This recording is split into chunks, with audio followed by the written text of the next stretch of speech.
midst of a huge transformation where peers, communities, and workplaces are all really melding into one. Welcome to Reimagining Company Culture. My name is Christina Giordano, she, her, and hers, and I am the Partnerships and Community Manager here at AllVoices. Today, I'm very excited to welcome our next guest onto the interview series, Anne Jacoby. She is the founder and CEO of Spring Street. And thank you so much for being here. If you want to share a little bit about yourself, including your pronouns, and when you were younger, do you remember how you answered the question, what exactly do you want to be when you grow up? Oh, that's such a great question. Christina, thank you for having me. Great to connect here. Anne Jacoby, she, her, hers. And gosh, when I was younger, I wanted to be a performing artist. So since I was little, I grew up in the theater. I thought I would make a career of it, singing, acting, dancing, you name it. I ended up going to the LA County High School for the Arts, where I studied vocal music and filmmaking. So I thought there was some sort of way to tell a story. And flash forward, I think I'm still telling stories, right? And helping others to tell their stories. And that's something that I'm really passionate about is culture and activating culture, especially as it relates to being creative. Absolutely. And a big part of creating that culture, especially within an organization, is storytelling, telling each other stories, and really connecting on a deeper level. How would you answer the question, what defines you? Uh, I'm on a mission to cultivate creativity at work. So everything that I do orients around that. I see it through the lens of three pillars: innovation, connection, and inclusion. So how do we innovate? How do we generate ideas? How do we get inspired by each other, ideally? Connection, again, how do we connect with each other? How do we authentically build relationships, especially now that we're all distributed or hybrid or trying to figure out where and when we're going to work together? And then inclusion, so critical to building that thriving culture, is seeking out different points of view, different walks of life. Just so important to have the rich variety of experiences to build culture.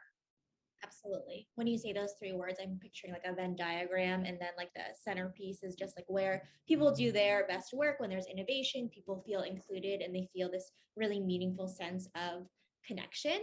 Um, in preparation for our interview, I know I was reading through your bio and all of your experiences, and I want to talk about specifically scaling those three pillars and intentional company culture. I know you were I think it was like the seventh employee at Axiom.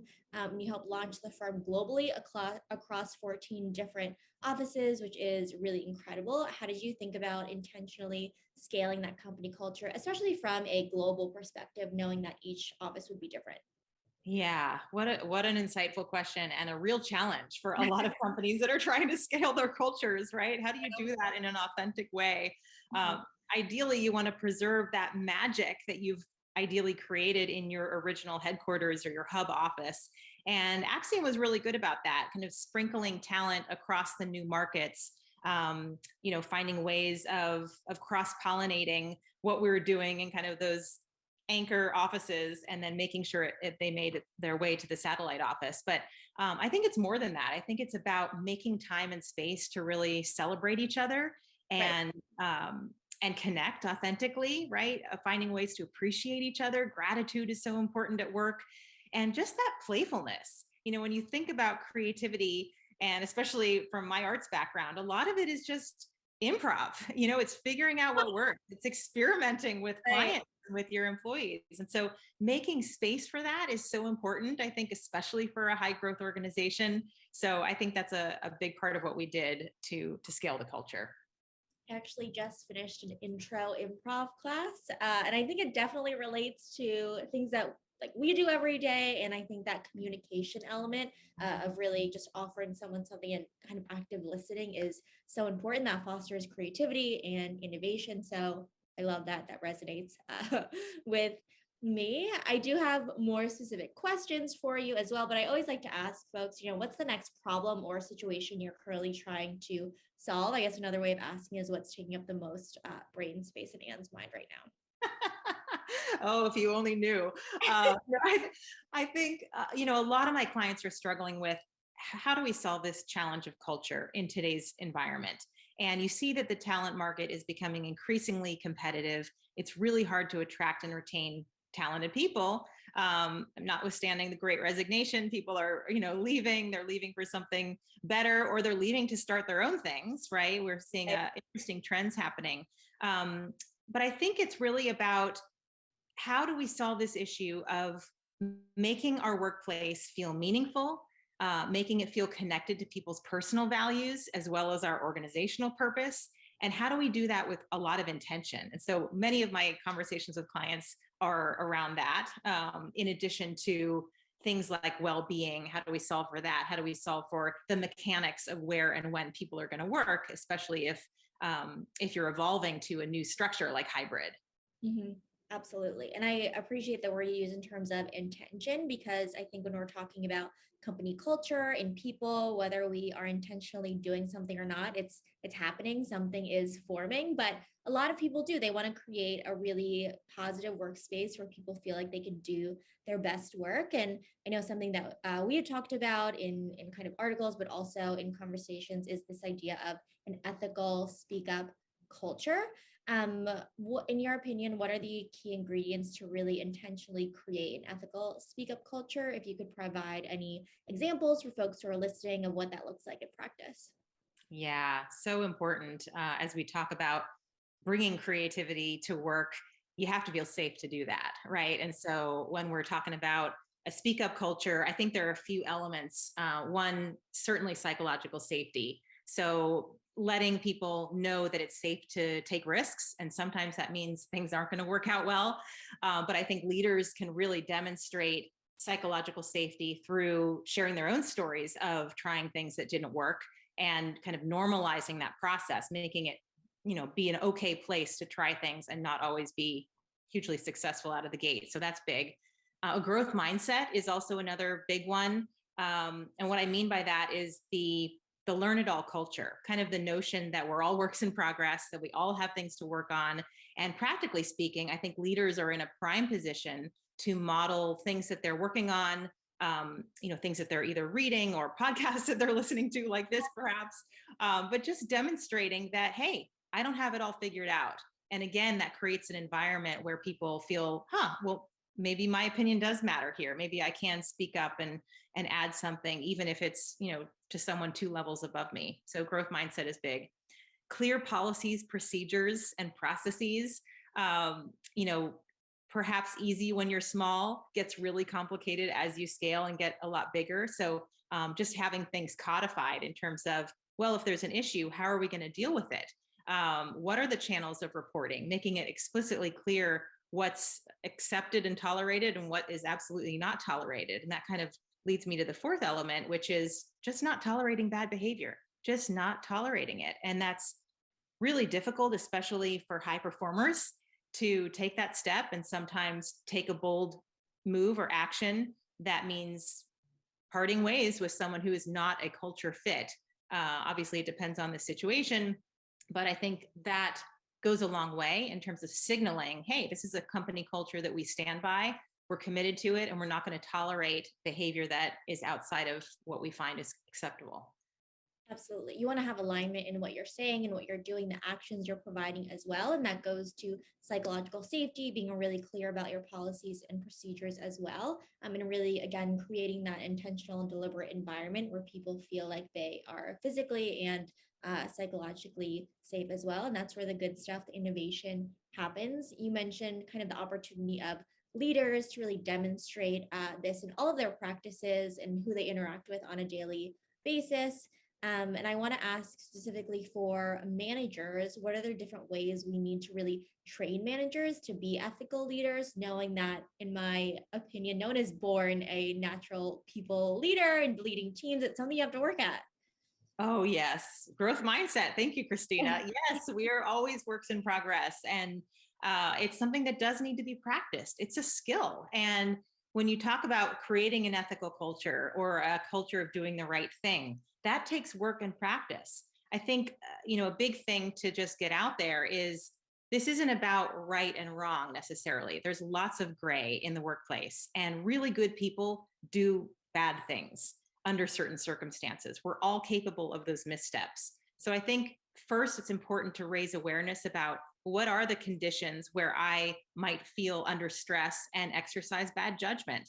Let's be aware of that. Let's be aware of those pitfalls or traps that we might fall into, so that we can raise our consciousness when they do come up, and we can say, "Oop, this is the moment I'm feeling under stress, or I feel the time crunch, or I'm uncomfortable. So what can I do about it to make the right ethical choice here?"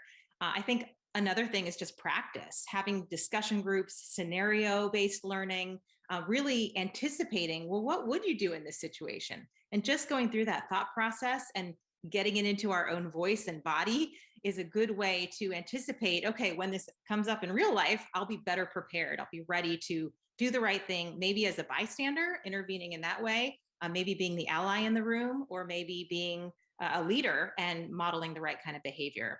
So those are just some ideas about how to create that muscle, the muscle memory of doing the right thing and making strong ethical choices.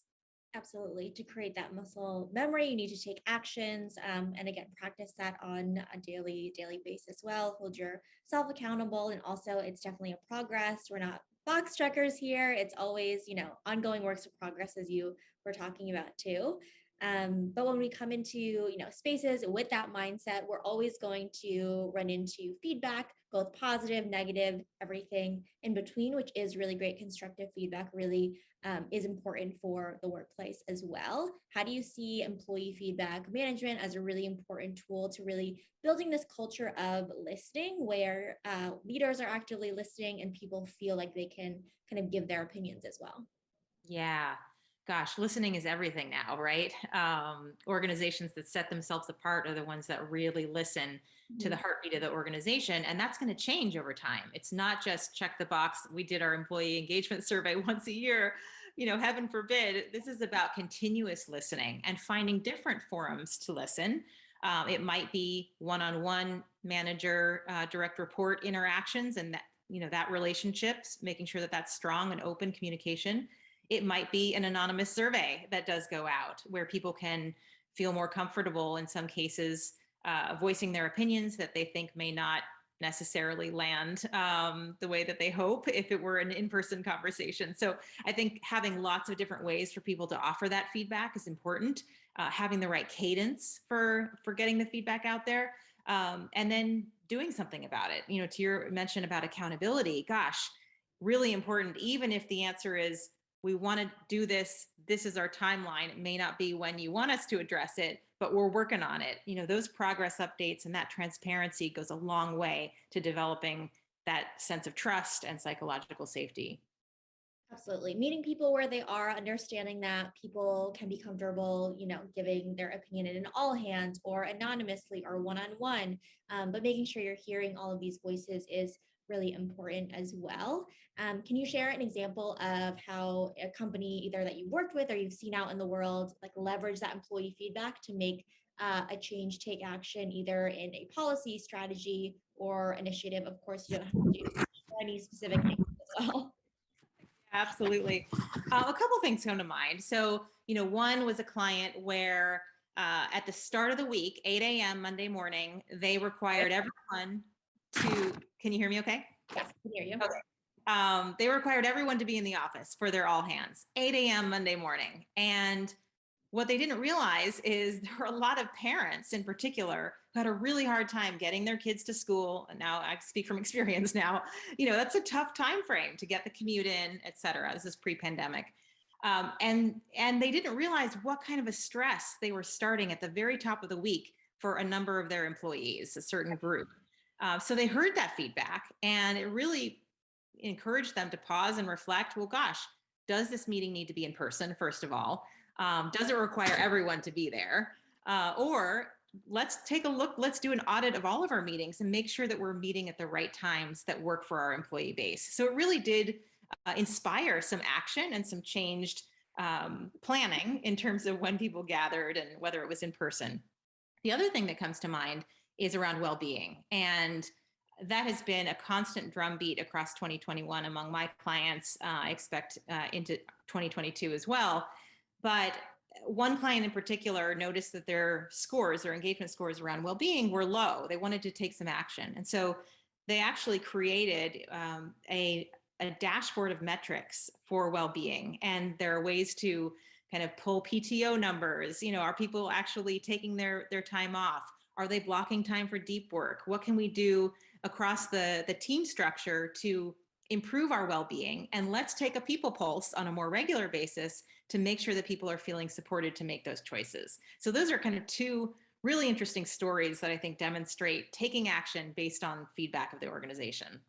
Absolutely. And the first example you provided around kind of that meeting time at 8 a.m., especially for parents and caretakers, it impacts especially the start of the week, and how you're going into kind of the workplace, and also kind of the second for well-being, really capturing metrics, seeing what you can create and asking for feedback. That's so important there as well. I know one of the ways that you mentioned people can give and receive feedback is in an anonymous way. And sometimes leaders are a little hesitant to collect anonymous feedback, which is, it's definitely a valid feeling. But why is it important to offer just avenues for anonymous feedback at organizations? Yeah, I mean, I think unfortunately, reporting channels don't always make people feel comfortable. And if there is an issue, especially as you scale as an organization, you may not know where there are pockets of vulnerabilities or pockets of distrust. And so making a feedback channel anonymous really does allow for those things to be brought to light, and really important to enable everyone to have a voice. Obviously, ideally, you'd want to hear it directly. You want to encourage that kind of direct, open, transparent culture. But as a failsafe, really important to have an option to get those messages to inspire change. Mhm. I think those areas and pockets of vulnerability for folks who are coming into an incredible organization, but maybe are, fearing retaliation, or have an experience where feedback wasn't always welcome, definitely carries with you as well. I know over the past 2+ years that we're going into now has been an incredible time of challenges and people having lots of feedback. But maybe a bright spot is just a redesigning of the workplace and how people work, being more open minded, having that growth mindset, as you were talking about as well. What is, from your perspective, one of the most innovative practices you've seen in the people space? I know I've been reading about all things from performance management, the 4-day work week, really offering those mental health resources and benefits, total inclusive rewards. What has been one of your favorites? Yeah, all of those that you just mentioned are great. And I'm starting to see clients really experiment with them, which is exciting. Yeah. I think, ideally, we'll start to see more AI tools, more even virtual reality experiences, especially as we do evolve to more of a distributed culture or hybrid culture. How do we create the shared spaces and shared community experiences without necessarily all being in the same room? So I think technology has a really strong way of enabling that, which is exciting. But one of the things that I'm really interested in is the results only work environment, and starting to step away from this expectation of we work 5 days a week, 40 hours. This is why punch in the clock. Right. And because what is that, first of all? I don't Why do know. we do that? I don't know. But really thinking about the value that we're bringing, the output, the demonstrated tangible outcomes is really what we're trying to drive at work. And so how do you inspire that kind of shift and orienting all of your performance conversations around that rather than butts in seats? So I think that's an exciting, innovative way to approach work. Yeah, absolutely. I think that is something that we're seeing a lot of the workplaces look to, especially in terms of output and just really trusting, again, employees as well to be adults and just do their best work. And, if they work at 11 p.m., their best time, if they work at 11 a.m., their best time, really getting the best results there as well. I also wanted to go back to something you said earlier around deep work. For folks who aren't familiar with the term, can you just define that as well? Yeah. So deep work, I think that's a Cal Newport term, if I'm not mistaken, but that time that we can really get in the flow. We're immersing ourselves in a project, we're focused, everything else melts away. It's a sense of uninterrupted time to really focus on stuff that matters. And I think a lot of times we get so consumed by emails flying at us and notifications buzzing, and there's so many distractions in our life. It's harder and harder in today's world to make time for that deep work, but that's where we get meaning from what we do. So I think really important to protect that time for deep work, meaningful work, and hopefully it's work that fills your cup. Absolutely. I love the moments of flow and work that fills your cup. I think that is so important, especially blocking time in your calendar for deep work. We all know that Zoom fatigue or whatever platform you use for video fatigue, looking at yourself all day, it's not normal. So, making sure you're making time for that work is also really important. And is there anything that I didn't ask that you want to share with folks who are listening to our conversation, or maybe underscoring a couple key takeaways for folks to bring with them after hearing our conversation, whether it's about row or innovation and inclusion there? Oh, thank you, Christina. Yeah, I would just leave your listeners with these three pillars: innovation, connection, inclusion. And the key culture questions that I like to come back to with innovation: am I inspired? And if not, why? How can I change that? Mhm. Two, with connection, am I safe? Right? That feeling of psychological safety. If I don't feel safe, why is that? How can I achieve that? And then third, with inclusion, do I belong? And we know that belonging at work is so critical, but do I feel like I belong here? Am I helping other people to feel that they belong here? And what can I do to inspire that kind of culture? I love that. And I think those are also internal kind of self awareness reflection questions too. And there are places where you will feel like you belong, you feel psychologically safe, and you feel inspired. So I think it's also a good kind of call to action to find those places and make sure you're checking in with yourself as well. Absolutely. And thank you so much for being on Reimagining Company Culture this afternoon. Oh, thank you for having me. And thanks to all your listeners. Absolutely. And as a reminder for folks who are listening at AllVoices, we really believe in employee feedback management as a requirement for the company to succeed overall. To everyone listening, have a great rest of your afternoon.